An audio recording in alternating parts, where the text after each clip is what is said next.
നമസ്കാരം. മലയാള ജാലകം എന്ന ചാനലിലേക്ക് സ്വാഗതം. ഇന്നത്തെ ക്ലാസ്സിൽ നമ്മൾ ചർച്ച ചെയ്യുന്നത് കഴിഞ്ഞ ദിവസം നടന്ന UPSC പരീക്ഷയിലെ മലയാള വിഭാഗത്തിലെ ചില ചോദ്യങ്ങളാണ്. പൊതുവെ ആ പരീക്ഷയെക്കുറിച്ച് പലരുടെ അഭിപ്രായം കുറച്ച് ബുദ്ധിമുട്ടായിരുന്നു, അല്ലെങ്കിൽ ചില അപരിചിത മേഖലകളിലേക്കെല്ലാം ചോദ്യങ്ങൾ വന്നു എന്നുള്ളതായിരുന്നു.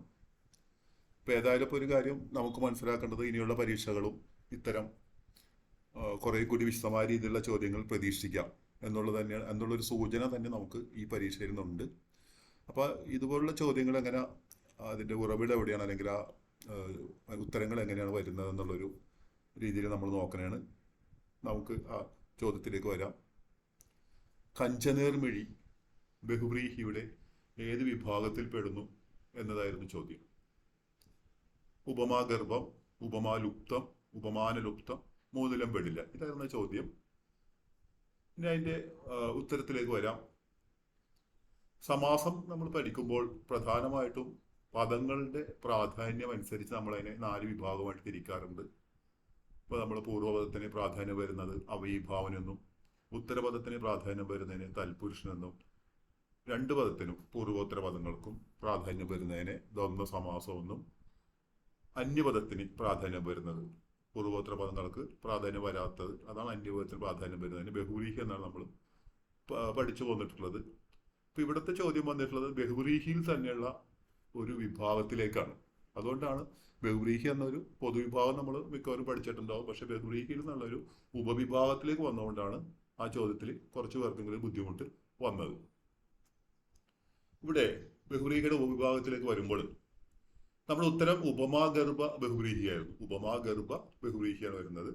അപ്പൊ അതിന്റെ നിർവചനം ഇതാണ്: ഉപമവാചകമായ മധ്യമപദം ഉള്ളത്. ഉപമാവാചകമായ മധ്യമപദം ഉള്ളതാണ് വരുന്നത്.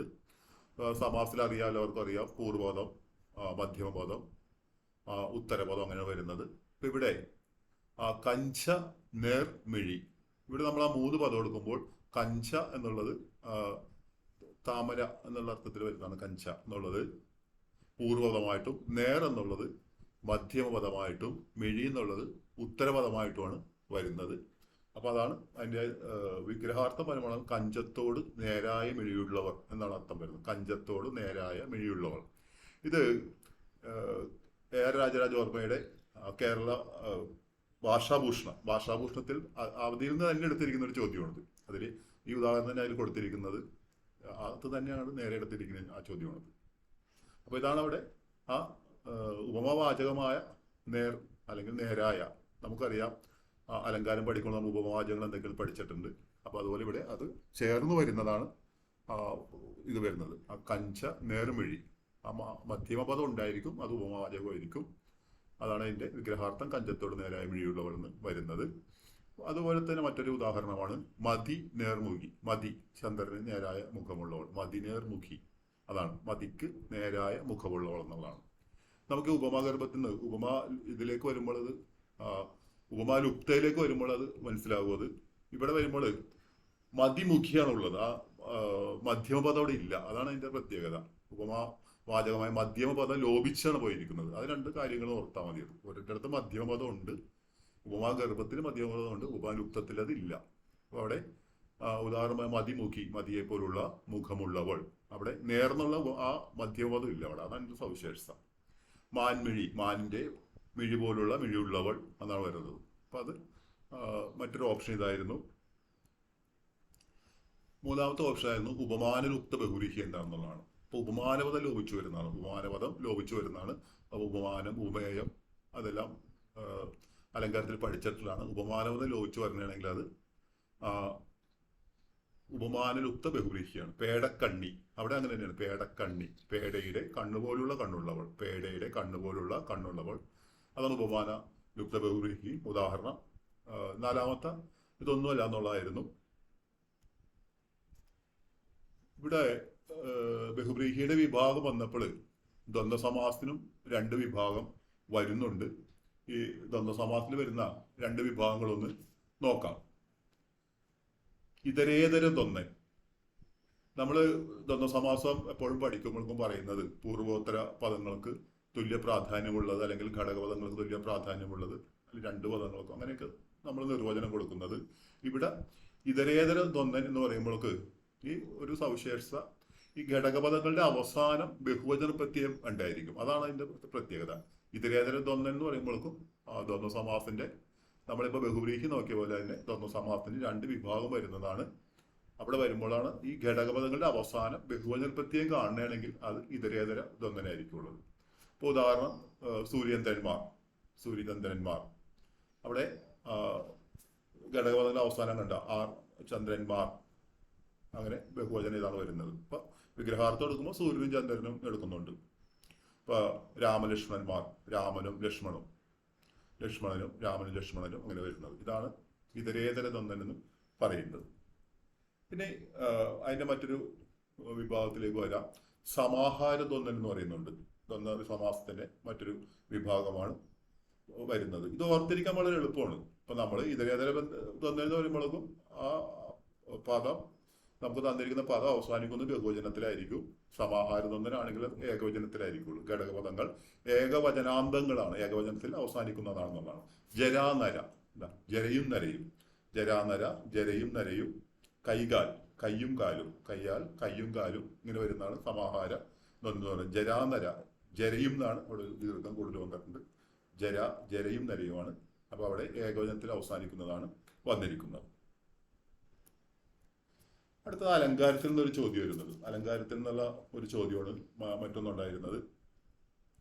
പെൺമണി വദനം കണ്ടാൽ വെൺമതി രണ്ടെന്ന് മേവിടുന്നു മനം, ഉണ്മ നിനച്ചതിലെല്ലാം വെൺമതി രണ്ടെന്ന് മേവിടും നമനം. ഇതാണ് ഇതും ഭാഷാഭൂഷണത്തിൽ ഉള്ളത് തന്നെയാണത്. ഭാഷാഭൂഷണത്തിൽ അത് വരുന്നത് തന്നെയാണ്. ആദ്യത്തത് ഞാൻ ഭാഷാഭൂഷണം എന്നാണ് പറഞ്ഞത്. ആദ്യത്തത് കേരള പാണിന്യത്തിനാണ് വരുന്നത്. സോറി, അത് ആദ്യത്തത് നമ്മൾ ഉദാഹരണം പറഞ്ഞത് കേരള പാണിന്യത്തിലാണ്. ഇത് രണ്ടും ഒരാളുടെ കൊണ്ട് അങ്ങനെ വന്നതാണത്. ഇത് ഭാഷാഭൂഷണത്തിലാണ് വരുന്നത്. അലങ്കാരത്തെ കുറിച്ച് വരുന്നത് ഭാഷാഭൂഷണത്തിലാണ് വരുന്നത്. ഇവിടെ ഈ പെൺമണി വദനം കണ്ടാൽ വെൺമതി രണ്ടെന്ന് മേവിടും മനം, ഉണ്മ നനച്ചതിലെല്ലാം വെൺമതി രണ്ടെന്ന് മേവിടും മനം. ഇവിടെ ഇത് ചോദിക്കലാണ്, അലങ്കാരം ഏതെന്നുള്ളതാണ് ചോദിച്ചിരുന്നത്. ഉത്തരം യമകം വരുന്നത്, യമകം. അപ്പൊ അവിടെ എന്താണ് പറയുന്നത്? സ്ത്രീയുടെ മുഖം കണ്ടാൽ, അതിന്റെ നിർവചനമായിരുന്നു, സ്ത്രീയുടെ മുഖം കണ്ടാൽ രണ്ടാമത്തെ ചന്ദ്രനാണെന്നും മറ്റും വിചാരിക്കുന്ന എൻ്റെ മനസ്സ്, ഈ വക മായകളിലുള്ള നമനം, അതായത് പ്രവണത എനിക്ക് എന്ന് ഉപേക്ഷിക്കുമെന്ന് സ്വയം ചോദിക്കുന്നതാണത്. അതാണ് സ്ത്രീയുടെ മുഖം കണ്ടാൽ രണ്ടാമത്തെ ചന്ദ്രനാണെന്നും മറ്റും വിചാരിക്കുന്ന എൻ്റെ മനസ്സിലെ, അല്ലെങ്കിൽ ഈ കാര്യങ്ങൾ, ഈ വക മായകളിലുള്ള നമനം, പ്രവണത എന്ന് ഉപേക്ഷിക്കുന്നുള്ളതാണ് അതിന്റെ അർത്ഥം വരുന്നത്. അപ്പൊ അവിടെ യമകം എന്ന് പറയുന്നത് അക്ഷരക്കൂട്ടം ഒന്നായിട്ട് അർത്ഥം ഭേദിച്ചിടുംപടി ആവർത്തിച്ചു കതിച്ചീടിൽ യമകം പലമാതിരി എന്നാണ് പറയുന്നത്.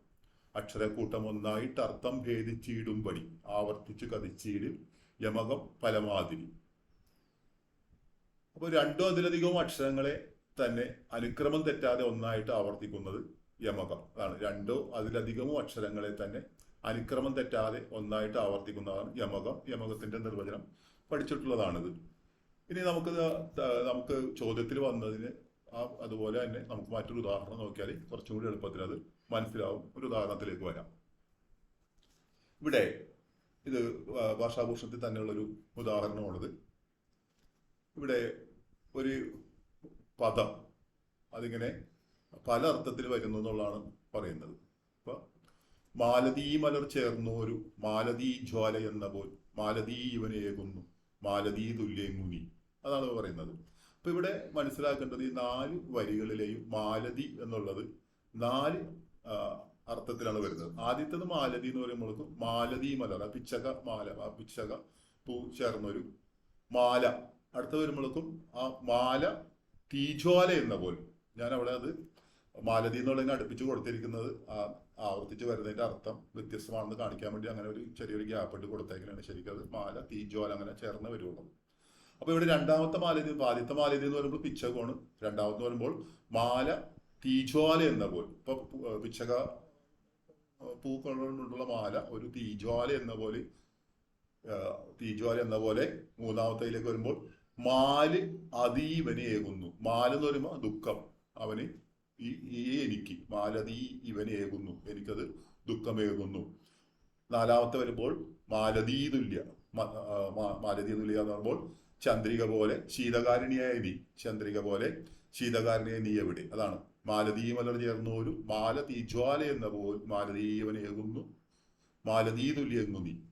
അപ്പൊ അവിടെ മാലതി എന്ന് പറയുമ്പോഴും 4 വരിയിലും മാലതി വ്യത്യസ്ത അർത്ഥങ്ങളെ സൂചിപ്പിക്കുന്നതാണ്. അപ്പൊ അതാണത് ആ യമകം എന്ന് പറഞ്ഞുള്ള അലങ്കാരത്തിൽ അത് വരുന്നത്. അപ്പൊ ഇതാണ് അതിൻ്റെ ഒരു ഉദാഹരണം, യമകത്തിന് ഒരു ഉദാഹരണമായിട്ട് വരുന്നത്.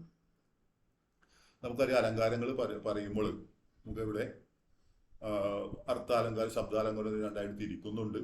അപ്പൊ അവിടെ അനുപ്രാസം, യമകം, പുനരുക്തവധാഭാസം, ചിത്രം, അങ്ങനെ ഇതിൽ നമ്മൾ ശബ്ദാലങ്കാരത്തെ 4ആയിട്ട് തിരിക്കുന്നുണ്ട്. പ്രധാനമായിട്ടും അതിലെ അനുപ്രാസത്തിന്റെ വിഭാഗങ്ങൾ എന്ന നിലയിലാണ് ചേകാനുപ്രാസം, വൃത്യനുപ്രാസം, ദ്വിതീയാഷ്ടപ്രാസം, ആദിപ്രാസം, അന്ത്യപ്രാസം, അഷ്ടപ്രാസം, ദ്വാദശപ്രാസം, അങ്ങനെയുള്ള ഷോഡശപ്രാസം, ലാടാനുപ്രാസം, ഇങ്ങനെ ചില വിഭാഗങ്ങളൊക്കെ അതിന് വരുന്നുണ്ട് അതിനെല്ലാം. ഇപ്പൊ ഇതില് ഓരോ ഇത് നമ്മൾ നോക്കണമെങ്കിൽ ഈ അനുപ്രാസം എന്ന് പറഞ്ഞാൽ ഈ എന്താണ് അനുപ്രാസം എന്നൊക്കെ ചിലപ്പോൾ ചോദിക്കാറുണ്ട്, അത് അല്ലെങ്കിൽ നിർവചനം ചോദിക്കാറുണ്ട്. ഈ വ്യഞ്ജനത്തെ ഇടയ്ക്കിടെ ആവർത്തിക്കുന്നതാണ് അനുപ്രാസം. അതുപോലെ ചേകാനുപ്രാസം എന്ന് പറഞ്ഞാൽ കൂട്ടക്ഷരം ഇരട്ടയായി വരുന്നതാണ് ചേകാനുപ്രാസം. ലളിതമായിട്ട് പറഞ്ഞു പോവുകയാണ്. പിന്നെ വരുന്നതാണ് നമുക്ക് കൂട്ടക്ഷരം ഇതായിട്ട് വരുന്നതാണ്, കൂട്ടക്ഷരം ഇരട്ടയായിട്ട് വരുന്നതാണ് ചേകാനുപ്രാസം. പിന്നെ വരുന്നതാണ് വൃത്യനുപ്രാസം. വൃത്യനുപ്രാസം നമ്മൾ ഒറ്റ വ്യഞ്ജനത്തെ ഒരിക്കലോ പല പ്രാവശ്യം ആവർത്തിക്കുകയും കൂട്ടക്ഷരത്തെ പല പ്രാവശ്യം ആവർത്തിക്കുകയും ചെയ്താണ് വൃത്യനുപ്രാസം എന്ന് പറയുന്നത്. പിന്നെ വരുന്നതാണ് ദ്വിതീയാക്ഷരപ്രാസം. നമുക്കെല്ലാം വളരെ പരിചിതമായിട്ടുള്ള പ്രാസമാണ് ദ്വിതീയാക്ഷരപ്രാസം.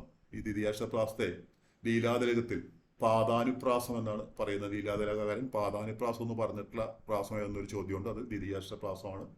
അതുപോലെ കേരളപ്രാസം, കേരള കവികൾ ധാരാളം ഉപയോഗിച്ചിട്ടുണ്ട്. കേരളപ്രാസം എന്നും അതിനൊരു പേരുണ്ട്.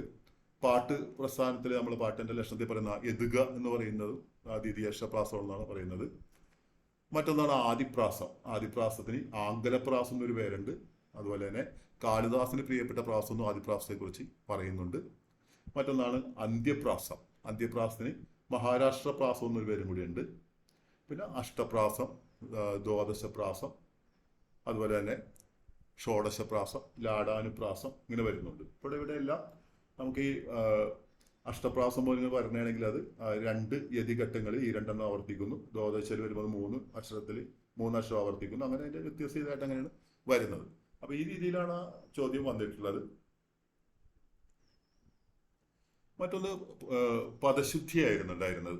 പദശുദ്ധിയുടെ ഒരു പ്രത്യേകത എന്ന് പറഞ്ഞാൽ നമ്മൾ സാധാരണ ഗതിയിൽ പറയുന്ന അല്ലെങ്കിൽ നമുക്ക് സാധാരണ ചില മാധ്യമങ്ങൾ വരെയൊക്കെ ഉപയോഗിക്കുന്ന വാക്കുകളൊക്കെ ചിലപ്പോൾ തെറ്റായിട്ട് വരാറുണ്ട്.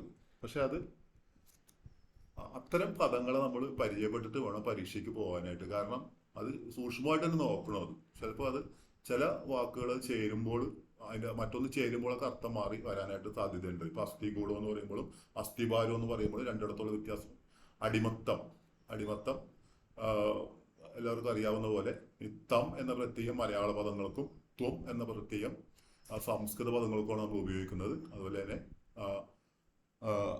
അടിയന്തരം എന്ന് പറയുന്നത്, അങ്ങനെയെല്ലാം ഇത് വരുന്നുണ്ട്. പിന്നെ വരുന്നതാണ് അനുഗ്രഹീതൻ എന്നുള്ള വരുന്നുണ്ട്. അനുഗ്രഹീതൻ ഇപ്പൊ നമ്മൾ സാധാരണ അനുഗ്രഹീതൻ എന്നാണ് പറയുന്നത്, പക്ഷെ ഇവിടെ അനുഗ്രഹീതൻ എന്നാണ് വരുന്നത്. അനുഗ്രഹീതൻ, ആ അനുഗ്രഹീതൻ എന്നാണ് നമ്മൾ സാധാരണ ചിലപ്പോൾ പറയുന്നത്, പക്ഷെ ഇവിടെ അനുഗ്രഹീതൻ എന്ന് വരുന്നുണ്ട്. മറ്റൊന്നാണ് അഭ്യസ്ത വിദ്യയിൽ നിന്ന് വരുന്നുണ്ട്, അഭ്യസ്ത വിദ്യ. അപ്പൊ അവിടെ അഭ്യസ്ത വിദ്യൻ. പിന്നെ ഉദ്ഘാടനം, അതും പലപ്പോഴും ചിലക്കൊക്കെ തെറ്റിപ്പോകുന്നതാണ്. അതുപോലെ അന്തഃഛിദ്രം, വിശ്വസ്തൻ. വിശ്വസ്തൻ എന്ന് പറയുമ്പോൾ 2 അർത്ഥമാണ്. വിശ്വസ്തൻ, പിന്നെ വിശ്വദ്ധായ ഉണ്ട്, അവിടെ വേറൊരു അർത്ഥമാണ് വരുന്നത്. ഉൽപ്പതിഷ്ണു, കുടിശ്ശിക, ഇതുപോലുള്ള കുറച്ച് പദങ്ങൾ അവിടെ എഴുതിയിരിക്കുന്നത് മാത്രമേ ഉള്ളൂ. കുടിശ്ശിക, ജ്യോതിഷം, ജീവച്ഛവം, ദൈവികം. ദൈവികം ഇവിടെ ചിലപ്പോൾ തെറ്റായിട്ട് ഒരു ദൈവീകം എന്ന് വരും. അപ്പൊ ഈകം അങ്ങനെ വരില്ല. ഈഗമാണ് നമ്മുടെ പ്രത്യയം. പ്രവൃത്തി, പ്രവൃത്തിയാണ് പ്രവൃത്തി. അപ്പൊ ചിലപ്പോൾ നമ്മൾ പ്രവൃത്തി എന്നാണ് പറയുന്നത്, പക്ഷെ പ്രവൃത്തിയാണ് ശരിക്കും വരുന്നത്.